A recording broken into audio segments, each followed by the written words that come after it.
মুখ শুকিয়ে যাচ্ছে, ঘন ঘন পানি খেতে ইচ্ছে করছে, এছাড়া মুখে বাজে দুর্গন্ধও হচ্ছে।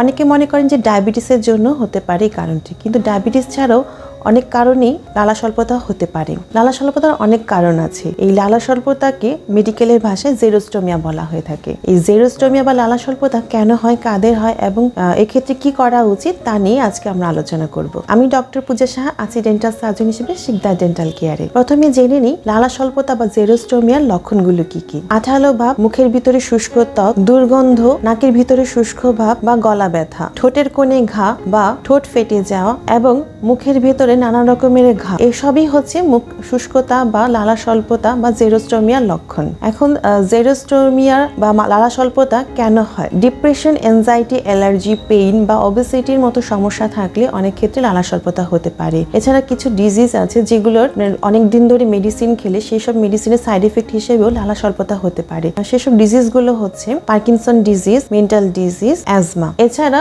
অনেক দিন ধরে যদি আপনি হাইপারটেনশন বা আনকন্ট্রোল ডায়াবেটিস বা স্ট্রোকের মতো রোগে যদি ভুগে থাকেন তাহলে সেসব ক্ষেত্রেও আপনার লালা স্বল্পতা দেখা দিতে পারে। এছাড়া রিসেন্টলি দেখা যাচ্ছে কিছু ভাইরাসজনিত সমস্যার কারণে লালা স্বল্পতা হতে পারে, যেমন কোভিড-19 যারা আক্রান্ত হয়েছেন তাদের সেসব ব্যক্তিদের ক্ষেত্রেও লালা স্বল্পতা দেখা দেয়। এখন আসি করণীয় কি। প্রথমত আপনাকে আইডেন্টিফাই করতে হবে যে আপনার কোন সমস্যার জন্য আপনার লালা স্বল্পতা হচ্ছে। যদি আপনার অনেক দিন ধরে ওষুধ খাওয়ার কারণে যদি এরকম সাইড ইফেক্ট হিসেবে লালা স্বল্পতা দেখা দিয়ে থাকে তাহলে আপনি যে ডাক্তারের আন্ডারে আপনি ওষুধ খাচ্ছেন বা চিকিৎসা নিচ্ছেন সেই ডাক্তারের সাথে পরামর্শ করে আপনার যদি কোনো ওষুধ পরিবর্তন বা পরিহার করার দরকার পড়ে থাকে তাহলে আপনাকে সেটি করতে হবে। যদি আপনার মুখে ক্যালকুলাস বা পাথর জমে থাকে সে কারণে অনেক সময় দাঁতে মুখে দুর্গন্ধ হতে পারে।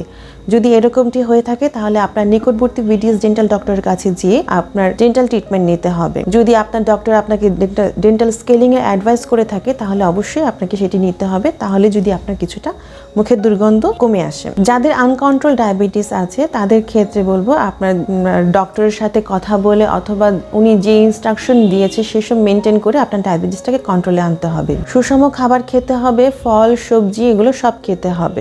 অনেক সময় ভাতের সাথে একটি লেবু খেলে মুখের ভিতরে যে লালা স্বল্পতা থাকে অনেক সময় সেটি কমে আসে। যদি মুখের ভিতরে শুষ্কতা ভাব অনেক বেশি হয়ে থাকে তাহলে আপনি যতবার খাওয়া দাওয়া করবেন ততবার খাওয়ার পরে আপনি দাঁত ব্রাশ করতে পারেন, এবং যদি না করতে পারেন তাহলে অ্যাটলিস্ট আপনার মুখে কুলকুচিটা করতে হবে। আজ এই পর্যন্তই। আশা করি আমার এই ভিডিওটি আপনার কিছুটা হলে উপকারী এসেছে। যদি কোনো ধরনের প্রশ্ন, মতামত বা আমার পরবর্তী ভিডিওটি কোন টপিকের উপর দেখতে চাচ্ছেন সেটি যদি জানাতে চান অবশ্যই আমাদের কমেন্ট বক্সে জানিয়ে দিবেন। ধন্যবাদ, ভালো থাকবেন।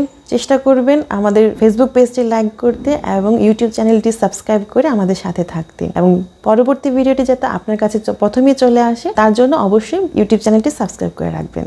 ধন্যবাদ, ভালো থাকবেন। দেখা হবে পরবর্তী ভিডিওতে।